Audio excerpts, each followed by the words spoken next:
Hello and welcome to another Foundry VTT tutorial for the One Ring by Freeling Publishing. This is going to be covering the journey mechanics specific to the game. There isn't anything particularly special you need to do on Foundry. There is a journey item that is part of the system. I don't use it.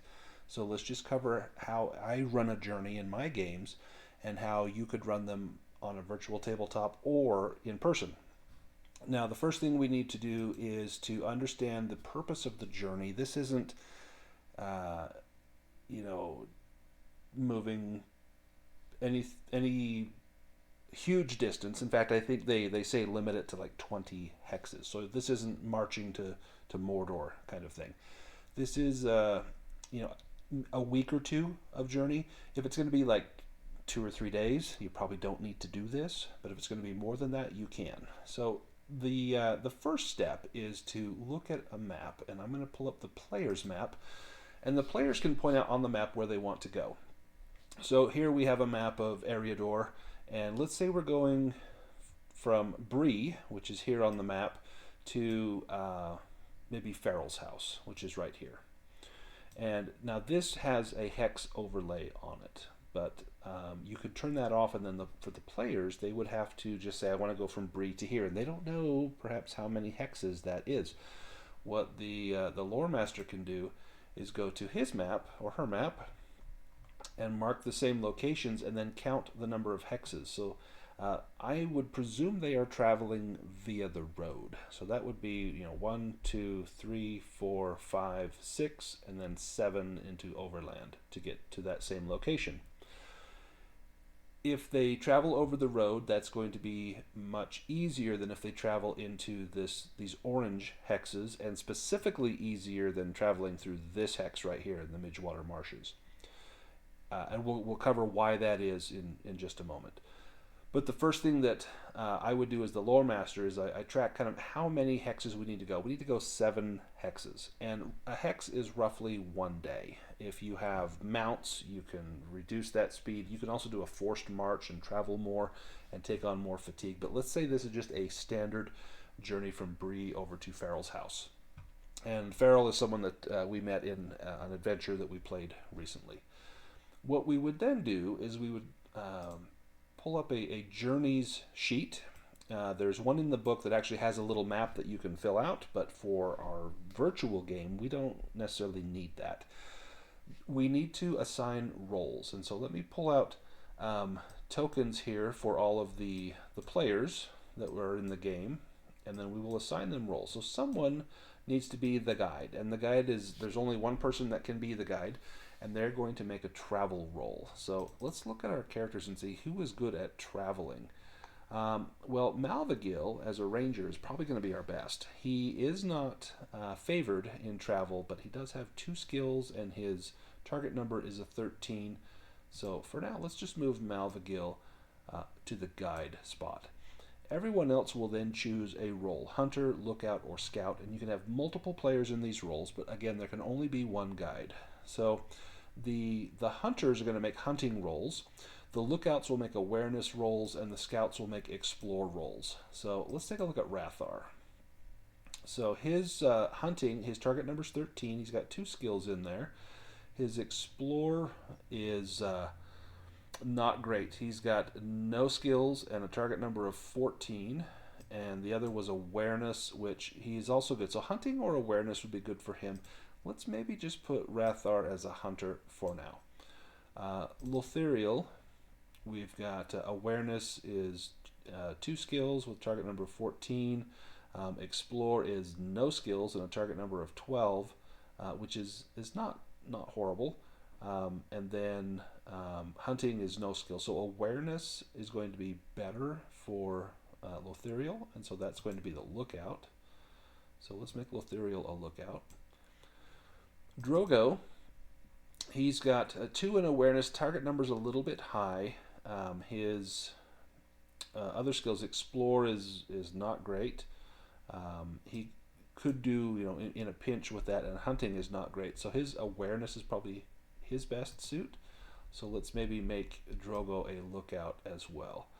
And then that might mean that Blaine is our scout here. And a scout, you want to have good skills in explore. That's definitely going to be Blaine. So let's put Blaine as our scout. So once everyone has come up with their roles, the guide will make a travel roll. And to do this, you will open up the character sheet and you will click on travel. Now, Malvagil can spend hope. Could also be inspired if he has a distinctive feature that would benefit him. Let me just move these over so we can see his distinctive features. He's got honorable, tall, or shadow lore. I don't know that any of those are necessarily going to help him, so we'll just make a straight roll here. So Malvagil got a failure. Now we will move a number of hexes based on the results of this roll. So if the roll is a success, then the first event takes place 3 hexes away, plus 1 for every 6 that you roll on the skill die. If it fails, it happens 2 hexes away. If it's autumn or winter, then it happens 1 hex away. So we'll say this is 2 hexes away. So in my head, I know we've gone 2 hexes before we have this event. The next thing I will do is I will roll to see what the event is, and I will also choose a target. So let's choose a target first. So I will roll a 6-sided die, and it's going to be the scout. So this is going to affect Blaine. So now I need to see what the event will be that will affect Blaine. The roll will be favored on the event table if this takes place in the Borderlands. It's unmodified in Wildlands and ill-favored in a Darkland. So this is a Borderland. So this will be a favored roll. And so what I want to do is to roll 2 dice. I can do /R 2DF, which F means that it's the feat die, and we'll roll it. And we'll take the better of these 2, which is going to be 10. So 10 will be the better. So this is a chance meeting. So Blaine is going to have to make a roll as the scout. Is going to have to make an explore roll.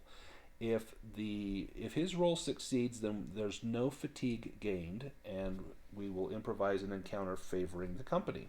If his roll fails, then we won't have that chance meeting, or we won't gain the benefits from it, and we will all gain 1 point of fatigue. So let's have Blaine make his roll. And again, as the scout, Blaine is going to make an explore roll.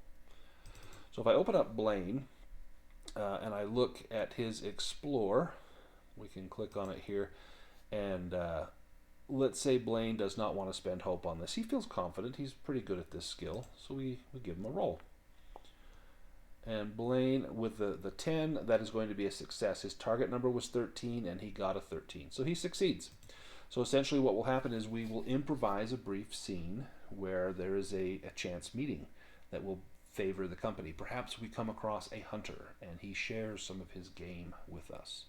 And so in doing so, we will not gain any fatigue for this first part of the journey. So fantastic. So we've now can determine kind of how far we've gone. We've gone 2 hexes, and we have had a meeting, or an event. We then just repeat this. So Malvagil will then give us another travel roll. And we click on this. We get the roll.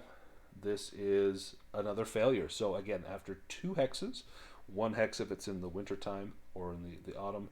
So after 2 hexes, we have another event. Let's roll to see who the target is. It's going to be the Lookouts. So both Lothiriel and Drogo. And let's see what the event is. We'll take the better of these 2 rolls, which it's either the 9 or the 9. I think we will take the 9. So that's going to be a shortcut. So both Lothiriel and Drogo, if their roll succeeds, we reduce the length of the journey by 1 day. And for the Lookouts, it's going to be awareness.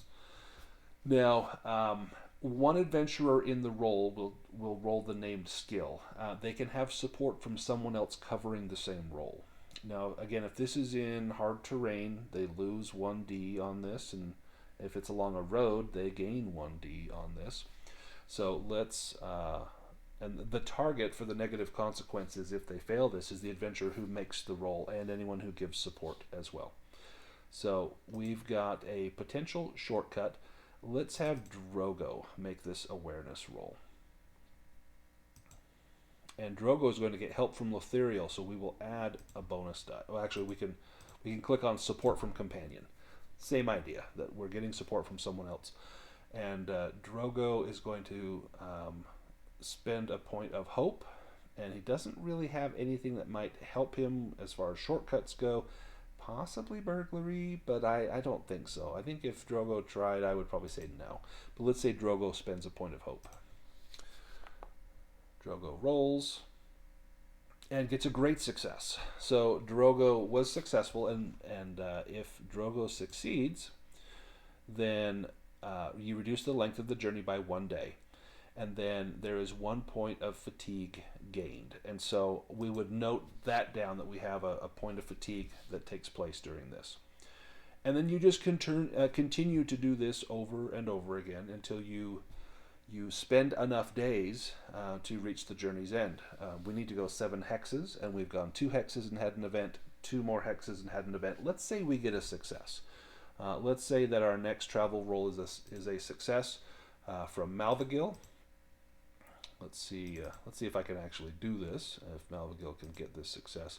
I'm going to give him, from that last shortcut, the great success that Drogo got, I'm going to give him a bonus on here. In fact, I think I actually forgot to add a bonus for Drogo just now for being on a road. So Malvagil gets an extraordinary success. So got two sixes on there. So this is definitely a success. This would be, you would travel 3 hexes plus 1 for every additional success. So that would be 5 hexes. We have made it to the House of Farrell. We still will have an event along the way. Let's, if you choose. Otherwise, you can just say, when you make it, you make it. In fact, basically the journey continues until it matches or exceeds the number of hexes between the company's current position and the point of arrival. So we have arrived at the house.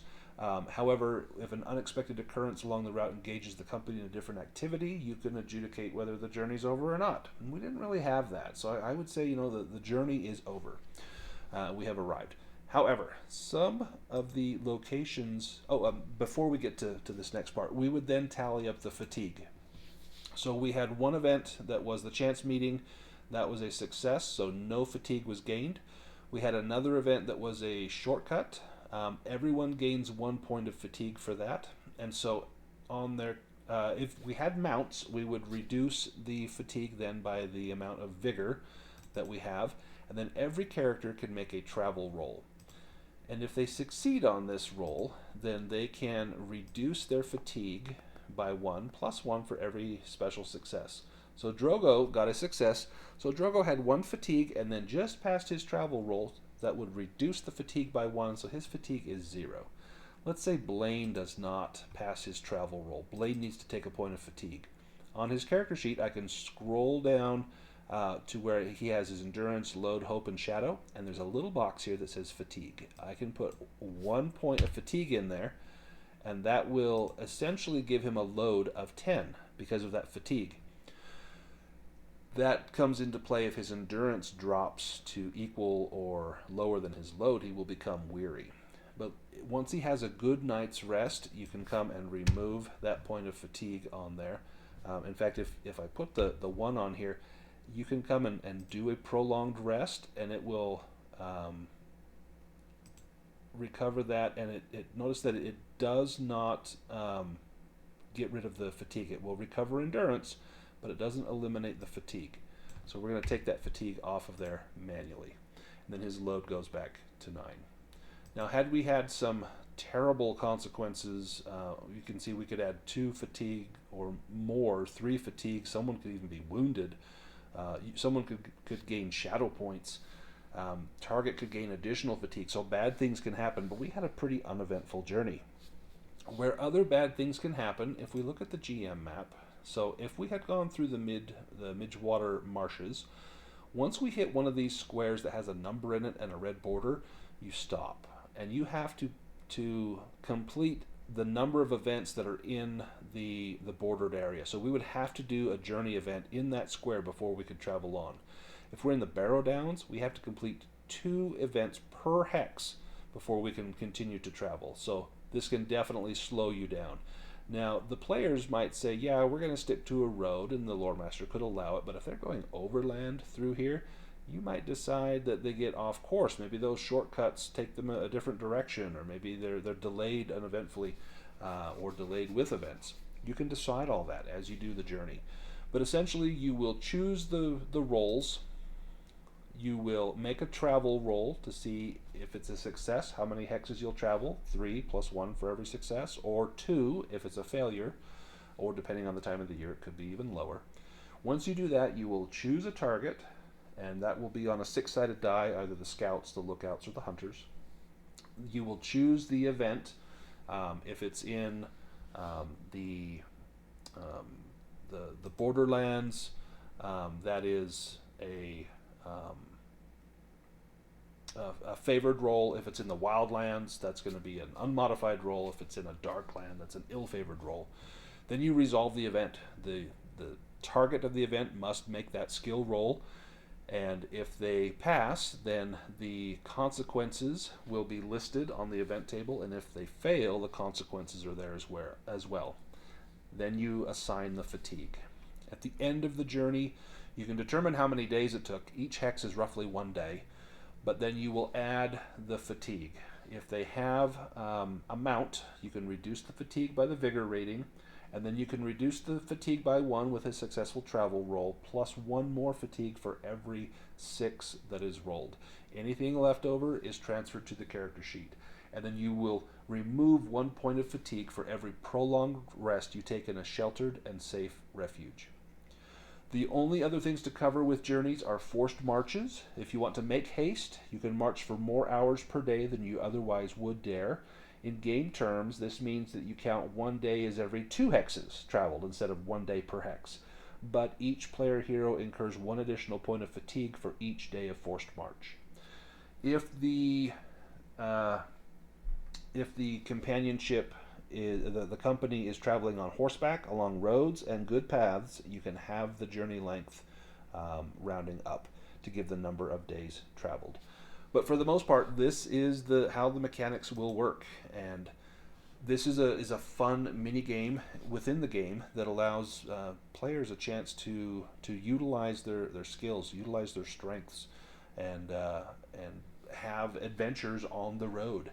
You don't have to just Indiana Jones redline from point A to point B. This has an overland travel game that is significantly adds to the experience of the One Ring. I hope that you've enjoyed this video. If you would like to see more, please let me know. I'd be happy to make some more tutorials for those that play in my games. I hope this helps to understand how the travel works and what we're doing when we do it. And for those that play at the table with your friends or online with another group, I hope that this helps to illuminate how the journeys work in the One Ring. Please like, subscribe, and comment on this, and let me know if this is helpful, what you think, and what you might like to see in the future. And I will see you all soon.